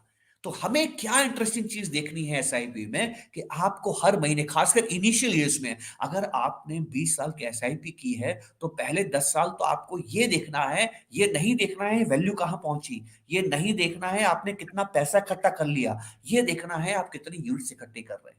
और जितनी यूनिट्स आप इकट्ठी करते चले जाएंगे उतना आपका रिटर्न बढ़ता चला जाएगा। बस यही मंत्र है। इसीलिए इसके अंदर जो सबसे अच्छी तस्वीर है वो कौन सी है, कि आपके एसआईपी करने के बाद बाजार गिर जाता है। अगर आपने 20 साल की एसआईपी की है और आपकी एसआईपी करने में पहले 5-6 साल में बाजार में भारी गिरावट आ रही है, समझ लीजिए भगवान मेहरबान है आपके ऊपर, आपको ईश्वर का प्रसाद मिल रहा है। आप जितना रिटर्न कमाएंगे उतना रिटर्न और कोई नहीं कमाएगा। बस यही मर्म है, यही रहस्य है जो हमें दोस्तों समझना है। अब एसआईपी में सबसे खास बात क्या है विक्रम भाई, ये मैं आपसे 2 या 3 जल्दी से बात करूंगा। वाई जी एसआईपी, मैंने आपको वाई एसआईपी जो अभी तक बताई थी, वो कारण क्या थे, वो कारण थे गणित के। ठीक है, गणित क्या कहती है, वाई एसआईपी, गणित क्या कहती है आपको एसआईपी क्यों करनी चाहिए। अब जो मैं आपको कारण दिखाऊंगा वो कारण है एसआईपी क्यों करनी चाहिए, क्योंकि हम लोग कैसे हैं। ठीक है, तो विक्रम भाई आप थोड़ा मेरे साथ रहिएगा, मैं आपसे कुछ जी सवाल पूछूंगा और आप मुझे जवाब देंगे तो लोगों को बात समझ में आएगी, है जी ना। सर, जी सर, आप फर्ज करें कि आपको कार खरीदनी है, जी सर, ठीक है, और आपको कार खरीदनी है अगले महीने, क्योंकि अगले महीने जी बेटे का बर्थडे है और आप उसको गिफ्ट करना चाहते हैं। ठीक जी है, सर, आज 28 तारीख है और आप 28 फरवरी को खरीदना चाहते हैं। जी अ, मैं कार कंपनी में काम करता हूं, मेरे पास इनसाइड इंफॉर्मेशन है, और जो कार आप खरीद रहे हैं वो 10 लाख रुपए की है। जी ठीक है, जी मैं आपको एक इनसाइड इंफॉर्मेशन देता हूं कि 1 फरवरी को बजट आ रहा है, और जी बजट में कार की कीमत 10% बढ़ जाएगी। जो 10 लाख रुपए की कार है वो 28 फरवरी को 11 लाख रुपए की मिलेगी। आप क्या जी। करेंगे। सर मैं उसको उसके पहले लेने की कोशिश करूंगा, बजट के पहले। बजट के पहले, तो मतलब आप जी आजकल में ही खरीद लेंगे। जी जी सर, जी सर, सीन नंबर 1। ठीक है, जी तो जब आपको ये लगा कि कीमत भविष्य में बढ़ेगी, तो आपको आज खरीदने की इच्छा हुई, isn't it. Yes sir, yes sir, अगर आपने ये मान लिया कि भविष्य में कीमत बढ़ेगी तो आप आज खरीदने की आपकी इच्छा होगी, ठीक है। जी सर, राइट, इसको उल्टा करते हैं। आप कल कार खरीदना चाहते हैं, ठीक है। जी मैं कार कंपनी में काम करता हूं, मैं आपको इनसाइड इंफॉर्मेशन देता हूं कि इस बजट में कार के ऊपर टैक्स 10% कम हो रहा है, और जो कार आप 10 लाख की लेंगे, ये बजट के बाद आपको 9 लाख रुपए की मिलेगी। फिर आप क्या करेंगे। सर मैं थोड़ा सा रुकना चाहूंगा, फिर बजट के बाद लेना आप थोड़ा चाहूंगा। रुकना चाहेंगे, ठीक जी है। अब इसको याद रखते हैं दोस्तों, इसको याद रखिएगा जो विक्रम भाई ने कहा है। पीछे जी चलते हैं। इस तस्वीर में हमने क्या बात की थी, आपका रिटर्न कैसे बनता है। जब सेंसेक्स गिरता है तो ज्यादा रिटर्न बनता है क्योंकि ज्यादा यूनिट आती है, और जब सेंसेक्स बराबर। बढ़ता है तो रिटर्न कम हो जाता है क्योंकि यूनिट्स आपके पास में कम आती है। विक्रम भाई सुनिए, आपकी जी सर, इच्छा कार खरीदने की कब हुई, जब आपको लगा कि फ्यूचर में कीमत बढ़ेगी तो आप आज ही खरीदना चाहते हैं। बराबर है। जी तो सर। जब भी बाजार बढ़ता है आपको एसआईपी करने की इच्छा करती है। और जी जब मैंने आपसे कहा कि कार की कीमत बजट के बाद कम हो जाएगी, तो जो कार आप आज खरीद रहे थे उसको खरीदने से आपने रोक लिया कि मैं बाद में खरीदूंगा। तो जैसे जी ही बाजार गिरता है आपकी इच्छा होती है एसआईपी को रोकने की। बस ये क्या समझे विक्रम, हम ये समझे कि एक ग्राहक के रूप में हमारा जो समझ है ना, उसको हम इन्वेस्टमेंट में लगा रहे हैं। जी इन्वेस्टमेंट अलग है और कंज्यूमरिज्म अलग है। एक ग्राहक के बराबर। रूप में जो आप निर्णय लेते हैं वो अलग होता है। इसको बोलते हैं पैटर्न सीकिंग बिहेवियर। ये सबसे खतरनाक बिहेवियर है एक इन्वेस्टर का। वो क्या करता है, फॉलिंग मार्केट में खरीदने से डरता है और राइजिंग मार्केट में नहीं खरीदने से डरता है। तो जी राइजिंग जी मार्केट में दबाव में आता है खरीदने से, और फॉलिंग मार्केट में खरीद नहीं पाता है। बस एसआईपी आपकी इसी कमजोरी पे काबू पाने का सबसे खूबसूरत तरीका है, क्योंकि ये आपको डिसिप्लिन करता है और एसआईपी के जरिए आपको अनुशासित करता है और आप अपने फियर और ग्रीड के ऊपर आसानी से काबू पा सकते हैं। ये जो ये जो बात है, इमोशन जो ये है, यही लोगों को केशव बनाता है, श्याम रहने से वंचित करता है। तो आपको क्या करना है, एक छोटा सा मंत्र देता हूं अपने एसआईपी स्टेटमेंट में। पहले अगर आपने 10 साल की एसआईपी की है तो पहले 5 साल, आपने 20 साल की एसआईपी की है तो पहले 10 साल तक ये नहीं देखना है कि आपके स्टेटमेंट में वैल्यू क्या आ रही है, पैसा कितना इकट्ठा हो गया है, बैलेंस कितना हो गया, ये नहीं देखना है। आपको पहले आधे समय में ये देखना है कि आप यूनिट्स कितनी इकट्ठा कर रहे हैं। बस ये अगर आपने अपने फॉर्मूला फॉलो कर लिया तो आप सही मायने में वो इक्विटी इन्वेस्टर बन जाएंगे जो कि इस वोलेटिलिटी को मित्र समझता है और इससे सर्वाधिक लाभ प्राप्त करने की कोशिश करता है। पहली चीज विक्रम भाई ये। जी सर। अब एक दूसरी चीज मैं आपको बताता हूँ विक्रम भाई, ये वो जमाना था जब मैं बहुत यंग था, नई नई नौकरी पे लगा था। और नई नौकरी में जब आप लगते हैं तो आप अपने बॉस को खुश करना चाहते हैं, आप अपनी कंपनी को खुश करना चाहते हैं, आप बताना चाहते हैं कि आप अपने ऑफिस में सबसे अच्छे काम करने वाले व्यक्ति हैं। तो बहुत होशियारी से आप काम करते हैं। उन दोनों मेरी शादी भी हो गई थी और धीरे धीरे मैं पिता भी बना और मेरा बच्चा स्कूल जाने लगा। मेरे बच्चे की उम्र थी 3.5 साल के आसपास और वो बेबी स्कूल चला गया और वो स्कूल जाने लगा। एक दिन क्या हुआ, उसके स्कूल जाने के बाद मेरे वाइफ को कोई ज़रूरी काम से कहीं दूर जाना हुआ और वो शाम तक घर नहीं आ सकती थी। 1 बच्चे बच्चे की छुट्टी होती थी। वाइफ ने मुझे फ़ोन किया, ऑफ़िस के फ़ोन पे फ़ोन किया और कहा कि 1 बजे बच्चे की छुट्टी होगी, मैं उसको लेने नहीं जा रही हूँ, तुम उसको स्कूल से लेके या तो घर छोड़ देना या अपने ऑफ़िस लेके चले जाना। मैंने भी पत्नी को वादा किया कि मैं ऐसा ही करूँगा। फ़ोन करने के बाद खत्म हो गई, मैं ऑफ़िस में काम कर रहा था। मैं उन दोनों जयपुर में काम करता था, ब्रांच ऑफ़िस में काम करता था। हेड ऑफ़िस से मुझे कोई ज़रूरी इन्फॉर्मेशन देने का फ़ोन आया। वो ज़रूरी इन्फॉर्मेशन मुझे एक प्रोग्राम के ज़रिए अपने कंप्यूटर से निकालनी थी। वो बहुत इम्पोर्टेंट इन्फॉर्मेशन थी और उस इन्फॉर्मेशन को निकालने के समय मुझे समय लग गया और मैं भूल गया कि 1 कब बज गए। मुझे 3 बजे याद आया कि मुझे बच्चे को लेके जाना है। मैं अपने 3.5 साल के बच्चे को स्कूल से ले जाना भूल गया। आप जानते हैं क्यों? क्योंकि मानव के लिए जो आखिरी काम है, वो सबसे इम्पोर्टेंट काम होता है। मानव में भूलने की बीमारी होती है।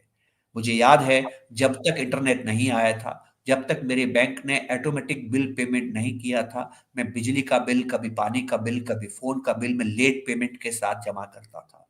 मैंने अपने इंश्योरेंस की किस्त भी लेट होने के बाद बहुत बार जमा कराई है। ये सारी दिक्कतें मेरी खत्म हो गई है जब से ऑटोमेशन हो गया है, जब से ऑटोमेटिक बिल पेमेंट हो गया है, जब से ऑटोमेटिक पेमेंट्स आ गए। मैं दोस्तों क्या कहना चाहता हूँ, मानव के पास हजार काम होते हैं और उसके लिए सबसे जरूरी काम वो होता है जो सबसे आखिर में आता है। और जो सबसे आखिर में काम आता है, ये पहले वाले जरूरी कामों को भी आपसे भुला देता है। इसलिए अगर आप अपने निवेश को स्वचालित कर देते हैं तो आप हमेशा अपनी सफलता को सुनिश्चित करते हैं। तो यहाँ सिस्टमेटिक इन्वेस्टमेंट प्लान जो है ना दोस्तों, ये एक अकेला स्वचालित निवेश है। जो आप लमसम करते हैं, आप बाजार को देख के निवेश करते हैं, वो स्वचालित नहीं होता है। आप हर बार नहीं कर पाएंगे। हमारे अंदर ईर्ष्या होता है, हम आलसी भी होते हैं, हर बार चाह कर भी काम नहीं कर पाते हैं। एसआईपी हमारी इसी चीज को दूर करता है। आखिरी बात और सबसे जरूरी बात, और यहीं से मैं अपनी बात को खत्म करने की इजाजत भी आपसे लूंगा विक्रम जी, और वो ये है, दोस्तों कभी इस बात पे अभिमान न करें, कभी इस बात पे गुमान न करें कि आपकी आमदनी बहुत ज्यादा है। मैं आपके लिए ईश्वर से अच्छी ही प्रार्थना करता हूँ। मैं आपसे ये चाहता हूँ कि आप जीवन में जो चाहते हैं वो जीवन में आपको प्राप्त हो, यही मेरी प्रार्थना है। तो उसके साथ साथ मैं आपसे ये भी कहना चाहता हूँ कि हम में से जीवन में ये कोई नहीं चाहता है कि आने वाला कल कैसा होगा, और जो हमारी आमदनी है वो कल बढ़ भी सकती है, कम भी हो सकती है। ये तो प्रवाह है, आए ना आए। लेकिन उस आमदनी में से जो आपने बचा लिया वो आपके नियंत्रण में है, वो एक बांध के जैसे है, वो हमेशा आपके नियंत्रण में रहेगा। तो सेविंग करना एसआईपी में बहुत आसान है, क्योंकि आमदनी आपके पास बाद में आती है, एसआईपी का अमाउंट पहले ही कट जाता है। और कोई दूसरा निवेश जब आप करते हैं उसमें सेविंग में बाधा उत्पन्न होती है, क्योंकि वो पैसा आपके खाते में आ जाता है और खाते में आने के बाद में आप उसको निवेश करते हैं। ऐसे में क्या होता है, उस पैसे को आप कहीं और भी खर्च कर सकते हैं। तो जो एसआईपी है, मैं इसको सिस्टमैटिक इन्वेस्टमेंट प्लान भी कहता हूँ और मैं इसको सिस्टमैटिक सेविंग प्लान भी कहता हूँ। जब तक आप सेविंग नहीं कर सकते, तब तक आप बचत नहीं कर सकते हैं। एसआईपी में सेविंग क्या होती है? इनकम माइनस एक्सपेंसेस नहीं होती हैं, वो income minus saving equal to expenses होती है। ये जो अनुशासन है, ये एसआईपी लेके आता है। और लंबी अवधि में आपके पास कितना पैसा इकट्ठा कर सकता है, मैं आपको बताना चाहता हूं। सबसे इंटरेस्टिंग चीज है विक्रम भाई, और वो ये है। 2 मिनट लूंगा विक्रम जी, और दे सकते जी हैं? टाइम हो गया जी वैसे। सर, जी सर, ले सकते हैं। देखिए, मेरा सौभाग्य रहा विक्रम, और सौभाग्य ये था कि जीवन के पहले 20 साल मैंने अपनी दादी अम्मा के साथ निकाले। और बहुधा उनका ध्यान, वो वृद्धा थी तो उनका ध्यान रखने के लिए ये मेरा कर्तव्य भी था, फर्ज भी था कि मैं उनके साथ उनके कमरे में ही सोऊं। तो जब मैं रात को, मेरा दिन खत्म होता था, तो आखिरी काम मेरा क्या होता था? उनसे कहानी सुनना। ऐसा एक भी रात नहीं थी जब मैंने उनसे कहानी नहीं सुनी। और बहुधा उनकी जो कहानियां हैं, वो माइथोलॉजी में होती थी, रामायण की होती थी, महाभारत की होती थी, पुराणों की होती थी, भागवत की होती थी। तो उन कथाओं में एक शब्द है जो बार बार आता था, और वो शब्द ये है: स्वर्ग, स्वर्ग, स्वर्ग। और स्वर्ग की कल्पना मेरे दिमाग में कैसी हो गई उनकी कहानियां सुन सुन के, कि स्वर्ग एक ऐसा स्थान है जहां सुख ही सुख है, वहां आनंद है, वहां तनाव नहीं है, वहां दुख नहीं है। ऐसा क्यों मैं समझता हूं? ये मेरी कल्पना है, मुझे नहीं मालूम वास्तव में ऐसा है कि नहीं है, पर वो कहानियां सुन के मेरी ये कल्पना है। ऐसा क्यों है? क्योंकि क्योंकि स्वर्ग में आपको जो चाहिए आपको प्राप्त होता है। आपको उत्तम परिधान प्राप्त होते हैं, आपको आमोद प्रमोद प्राप्त होता है। गंधर्व वहां नृत्य करते हैं, अप्सराएं वहां नृत्य करती हैं, गंधर्व वहां संगीत परोसते हैं। आपके पास उत्तम भोजन है, 56 प्रकार के भोजन आपको मिलते हैं। जैसे आपको कपड़े पहनने, वैसे आपको कपड़े मिलते हैं। और आपको जो चाहिए वहां पर आपको प्राप्त होता है। और इन सब चीजों को प्राप्त करने के लिए आपको काम भी नहीं करना है। स्वर्ग में आपको काम करने की जरूरत नहीं है। पर ये सारी चीजें उनको प्राप्त कैसे होती हैं? ये सारी चीजें उनको प्राप्त इसलिए होती है क्योंकि उनके पास परिसंपत्तियां हैं, उनके पास एसेट्स हैं। और वो एसेट्स कौन से हैं? वो एसेट्स हैं: कामधेनु, कल्प वृक्ष, उच्चैः अश्व, ऐरावत, अ, अक्षय पात्र। ये तमाम जो चीजें हैं, इनके एसेट्स हैं। इनसे जो मांगो वो उनको मिलता है, तो उनको काम करने की जरूरत नहीं है। मुझे कामधेनु ये चाहिए, मुझे कल्प वृक्ष ये चाहिए, मुझे ऐरावत ये चाहिए, वो उनको ला के देते हैं। ये उनके एसेट्स हैं। तो हमने क्या देखा? स्वर्ग में लोग आनंद में क्यों हैं? क्योंकि उनको कमाने की चिंता नहीं है, पैसा उनके लिए काम करता है। पैसा उनके लिए काम क्यों करता है? क्योंकि उनके पास परिसंपत्तियां हैं। परिसंपत्तियां क्यों हैं? क्योंकि उन्होंने अपने पुण्यों से उनको उनको बनाया है। इसी तरह से जीवन में जब आप काम करते हैं, तो आमदनी कमाते हैं, आपको पुण्य प्राप्त होता है। अब इस कहानी में एक छोटा सा, मैं इस कथा में एक छोटा सा एंगल दूंगा, उस एंगल को ध्यान से सुनिएगा। तो मैंने एक दिन दादी को पूछा, दादी, जब हमारे घर में किसी की मृत्यु हो जाती है, हमारे अपने जब इस दुनिया से चले जाते हैं, तो हम उनके नाम के आगे स्वर्गीय लिखते हैं। क्या वो स्वर्ग में वास करते हैं इसलिए हम स्वर्गीय लिखते हैं? तो उन्होंने कहा हाँ। तो मैंने उनका दूसरा प्रश्न पूछा। ये प्रश्न क्या था? विक्रम जी, मैं हिंदू हूं, और एक हिंदू धर्म एक परंपरा है। वो परंपरा ये है कि आपको अच्छे कर्म करने हैं, अच्छे कर्म नहीं करेंगे तो आपको मुक्ति नहीं मिलेगी, मोक्ष नहीं मिलेगा। और मोक्ष अगर आपको नहीं मिला तो मरने के बाद दोबारा धरती पर जन्म लेना होगा, और दोबारा धरती के इन सुख दुख की पीड़ाओं से गुजरना होगा। तो हिंदू धर्म में जो अंतिम लक्ष्य है वो क्या है? कि मोक्ष को प्राप्त करें। और मोक्ष को प्राप्त करने का मतलब क्या होता है? कि मेरी आत्मा जो है वो परमात्मा में मिल जाएगी।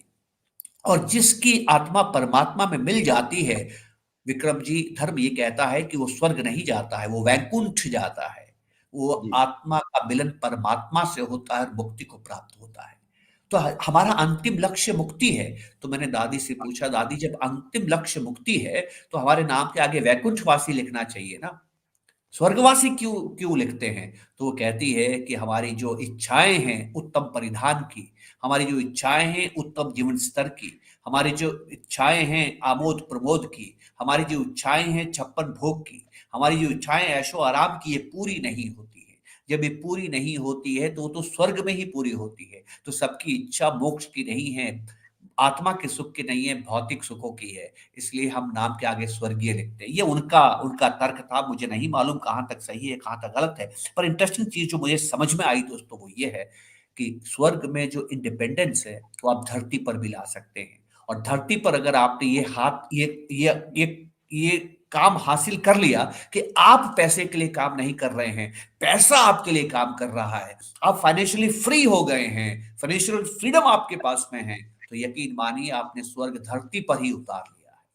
आप धरती पर स्वर्ग ला सकते हैं, और धरती पर स्वर्ग लाने के लिए आपका पैसा आपके लिए काम करना चाहिए। उसके लिए दो ही काम करने हैं, पहला खूब बचाओ और दूसरा एसआईपी करो। अगर आपके पास में कोई ऐसा व्यक्ति आता है विक्रम भाई जो 21 साल का है, नौकरी करने लगता है, पहले ही महीने उसको जो तनख्वाह मिल रही है उस तनख्वाह में से केवल 25% पैसा बचा लेता है और इक्विटी म्यूचुअल फंड में जमा करता है, 34 साल के पश्चात, 14 साल के इन्वेस्टमेंट के पश्चात वो फाइनेंशियली फ्री है। इसका मतलब क्या है, 35वें साल में उसको जो पगार मिलेगी, हर महीने जो उसको पगार मिलेगी, उससे ज्यादा पैसा उसने जो इन्वेस्टमेंट किया है उसका रिटर्न उसको मिलेगा। मतलब उसका इन्वेस्टमेंट से जो रिटर्न है वो उसके काम करके, मेहनत से काम करने वाले पैसे से ज्यादा हो जाएगा, जो वॉरेन बफेट ने भी उम्र के पहले 10 साल में हासिल कर लिया था। इसको बोलते हैं फाइनेंशियल फ्रीडम। 12% के रिटर्न पे 12 साल में आप फाइनेंशियली फ्री हो जाते हैं। 15% के रिटर्न में अगर आप 25% की सेविंग करके इन्वेस्टमेंट एसआईपी करते हैं तो आप 10 साल में फ्री हो जाते हैं। और अगर आप 25% का निवेश करते हैं और आपकी एसआईपी 8% का रिटर्न देती है तो आप 18 साल में अपने धरती पर स्वर्ग बना सकते हैं। स्वर्ग का निर्माण धरती पर संभव है सेविंग के जरिए, एसएसपी, सेविंग सिस्टमेटिक प्लान, और सिस्टमेटिक इन्वेस्टमेंट प्लान, एसआईपी के जरिए। इसी उद्बोधन के साथ मैं आपसे विदा लेने की प्रार्थना करता हूं। आपके सवाल है तो अपने आप को हाजिर करता हूं। आपने वक्त दिया उसके लिए बहुत बहुत धन्यवाद। नमस्कार, जय Hind. First of all sir, बहुत सारे कॉम्प्लीमेंट्री मैसेज आए हुए हैं कि प्रेजेंटेशन काफी अच्छा था। बहुत सारे लोग सराहना कर रहे हैं आज के प्रेजेंटेशन की। कुछ सवाल आए हुए हैं, लेकिन बहुत सारे सवालों को आपने आपके प्रेजेंटेशन के जरिए ऑलरेडी आंसर दे दिया था, लेकिन कुछ एक दो सवाल है जो मैं आपके सामने प्रस्तुत करना चाहूंगा। सबसे पहले सर, कुछ लोगों ने सवाल पूछा है कि मेरे एज अब 47 है तो मैं 20 साल तक एसआईपी नहीं कर सकता हूँ, तो मुझे क्या करना चाहिए उसके अंदर से? मैंने बताया था विक्रम, सबसे पहले बताया था 7 साल। 47 है जी ना? जी जी जी जी 47 का मतलब क्या हुआ? अगर वो 10,000 रुपये हर महीने जमा करते हैं, केवल 10% रिटर्न मिलता है। रिटर्न तो 12, 13, 14 भी आ सकता है। जी तो 10 जी। साल के बाद फ्रॉम द एज ऑफ 57 वो हर महीने 15,000 रुपये निकाल सकते हैं, परपेचुअल, हर महीने। फैंटास्टिक, ड्रीम, बराबर। कोई दिक्कत नहीं है। जी जी। बस लगातार 10 साल तक टिके रहना है। Very true. जी ठीक सर। है। Yes sir, yes sir. और एक सवाल ऐसा था सर कि मुझे एसआईपी स्टार्ट करना है तो कितनी करनी चाहिए, क्या करनी चाहिए, इसके बारे में कैसे जानकारी मिल सकती है? तो मैं जस्ट थोड़ा सा उसके बारे में कर सकता हूँ कि एनजे के सिस्टम के अंदर आपके जो पार्टनर्स है, हमने एक बहुत बढ़िया टूल बनाया है, गोल मैपिंग यूटिलिटी, जिसके थ्रू आपको आइडिया आ जाएगा कि हमारे जो एडवाइजर्स है, हमारे जो पार्टनर्स है, आपका पूरा फाइनेंशियल प्लान का एक एनालिसिस करेंगे और कितनी एसआईपी करनी है, क्या करनी है। एक सिस्टमेटिक टूल हमने बहुत अच्छा डेवलप किया है, उसके थ्रू आपको पता जानकारी मिल सकती है, तो आप उनको उस बारे में अप्रोच कर सकते हैं। सर, वैसे तो आपने मार्केट के होल्डर के ऊपर काफी अच्छे बताया, लेकिन अब उसके बावजूद भी कुछ कुछ सवाल है कि पिछले एक दो सालों में एसआईपी के रिटर्न्स नहीं मिल रहे हैं, तो हमें क्या करना चाहिए? तो थोड़े से उसके ऊपर आप फोकस कराओगे, कुछ आंसर दोगे तो बेटर होगा। और क्या? मैंने वो तस्वीर दिखाई थी। देखिए, आपने एसआईपी 2 सालों से रिटर्न नहीं मिल रहे हैं। मुझे एक बात जी बताइए, 2 सालों से तो बुलिश मार्केट ही है ना? जी बीच में जी थोड़ा सा डाउन हुआ था। ठीक है, मैंने, जी आपके पास 4 या 5 सिनेरियोज हैं, है ना? उसमें सबसे खराब सिनेरियो कौन सा है कि आपके एसआईपी करने के बाद रिटर्न आ आपको लगातार बाजार बढ़ रहा है। ठीक है, बराबर। तो अभी बाजार में विचलन आया है, अभी बाजार वोलेटाइल हो रहा है। अगर आप देखें इंडिया के बाजार को, मैं उनसे कहूंगा कि एसआईपी काबू रखें, चालू रखें। और 2 साल का पीरियड बहुत छोटा पीरियड है, नंबर वन, है ना? जी आप सिर्फ उनको ये निवेदन करूंगा, आप ये मत देखिए, मैंने बार बार ये बात बोली है कि अगर आपकी 10 साल की एसआईपी है तो 5 साल तक, 20 साल की एसआईपी तो 10 साल तक। क्या नहीं देखेंगे कि आपके स्टेटमेंट में वैल्यू क्या आ रही है। आप क्या देखेंगे कि हर महीने जो यूनिट मिल रही है वो कम आ रही है कि ज्यादा आ रही है। तो जिसने भी आपसे सवाल पूछा है उनसे मैं निवेदन करूंगा, स्टेटमेंट्स को देखें, हर महीने उनको जो यूनिट्स मिल रही हैं वो बढ़ रही हैं कि कम हो रही हैं। अगर वो बढ़ रही हैं तो उनका रिटर्न इकट्ठा हो रहा है, चिंता न करें। जी सर, जी सर। तो अल्टीमेटली आपको एसआईपी में भले ही एक दो साल रिटर्न नहीं आ रहे होंगे, तो आपको एसआईपी कंटिन्यू करनी चाहिए। आपको उसके ऊपर कोई भी गलत कदम नहीं उठाना है। जैसे किशन सर ने भी अपने प्रेजेंटेशन में बताया कि मिस्टेक्स आपको कौन सी अवॉइड करनी है, तो ऑब्वियसली आपको ये एसआईपी अगर वोलेटिलिटी के अंदर रिटर्न कम दिख रहे हैं तो आपको मैं इस बात को दोबारा कर देता हूं, रिटर्न नहीं दिखेंगे। दो ही चीजें ध्यान रखनी है। अगर रिटर्न देखना चाहते हैं, रिटर्न देखना चाहते हैं, तो एसआईपी बंद कर दीजिएगा, क्योंकि वो रिटर्न एसआईपी में तब आएंगे जब एसआईपी बंद करने का समय आएगा। एसआईपी चालू करने के समय में यूनिट्स देखने, रिटर्न नहीं देखना है। और जितनी यूनिट बढ़ाएंगे ना, उतना आगे रिटर्न आएगा। Right sir. मैं एक बात बताता हूं, मैं 1 मिनट लूंगा, फिर से वही बात कहूंगा जो मैंने दादी से सीखा। विक्रम भाई, क्या है, मैं दादी के साथ एक बार केदारनाथ बद्रीनाथ गया। कितना कष्ट होता है वहां जाने पर। जी सर। बहुत पुरानी बात है, 25 साल पहले। कितना कष्ट होता है। वहां जाके मैंने नारायण के दर्शन किए, तो मुझे हंसी आ गई। I was in six standard. मैंने कहा, दादी, हमारे घर के सामने जो मंदिर है वो भी नारायण का है, वो भी नारायण का ही मंदिर है, और यहां पर आके उसी विष्णु के हम दर्शन कर रहे हैं। क्या फायदा, हम वही कर सकते थे। इतना दूर से लेके आई, इतना पैसा खर्च किया, इतना पैदल चला, इतना पहाड़ पे चढ़ना पड़ा, थक गए, है ना। हमें कभी खाना मिल रहा है टाइम पर, कभी नहीं मिल रहा है। तो दादी ने समझाया, बेटा, वो जो तू घर के सामने जो नारायण के मंदिर में जाता है, उसको दर्शन कहते हैं। और जो बद्री पे नारायण के पास में आया, उसको तीर्थ कहते हैं। दोनों ही नारायण हैं, पर दर्शन में कष्ट नहीं है। घर से निकला, तूने तूने दर्शन कर लिया। तीर्थ में कष्ट है, और जितना कष्ट होता है ना, उतना ईश्वर में विश्वास बढ़ता है। तो जो व्यक्ति तीर्थ पे जाता है ना, उसको जब रास्ते में तकलीफ होती है ना, तो उसको और मजा आता है। क्यों मजा आता है? क्योंकि वो ये समझता है कि ईश्वर जिसके लिए वो जा रहा है, वो मेरी परीक्षा ले रहा है, और जितना मुझे कष्ट मिलेगा, उतना मुझे ईश्वर का आशीर्वाद मिलेगा। तो आपके एसआईपी के सफर में अगर कष्ट आया है, समझ लीजिए रिटर्न ज्यादा आएगा। याद रखिएगा इस बात को। Very very nicely said sir, बहुत अच्छा सम अप आपने कर दिया उसके अंदर से। तो सर बेसिकली क्वेश्चंस तो वही सारे रिपीटेटिव आ रहे हैं जिसको आपने प्रेजेंटेशंस के अंदर तो आंसर कर दिया था। तो आई होप कि अपने साथ आज के डेट में लगभग 4500 के आसपास इन्वेस्टर्स और पार्टनर्स जुड़े हुए थे। सबको इसके अंदर से बहुत सारा वैल्यूएबल इनपुट्स मिला होगा। It's always pleasure to hear your question sir. जब भी हम आपको सुनते हैं, नई नई चीजें हमको समझ में आती है। हमारा इंडिया के इकोनॉमी के ऊपर, इंडिया के इक्विटीज के ऊपर और इन्वेस्टमेंट के ऊपर कन्विक्शन और भी स्ट्रांग होता है।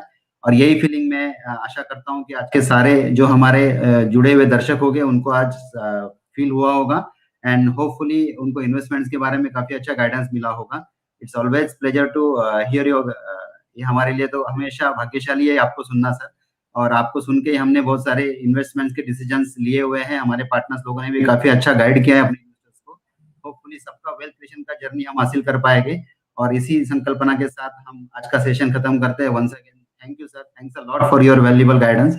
मैं सारे पार्टनर्स और इन्वेस्टर्स का शुक्रिया अदा करूंगा कि उस प्रोग्राम में जुड़े, और होपफुली आपके भी इन्वेस्टमेंट्स के सारे गोल अचीव हो, यही कामना करते हुए हम आज का सेशन खत्म करते हैं। Once again thank you all.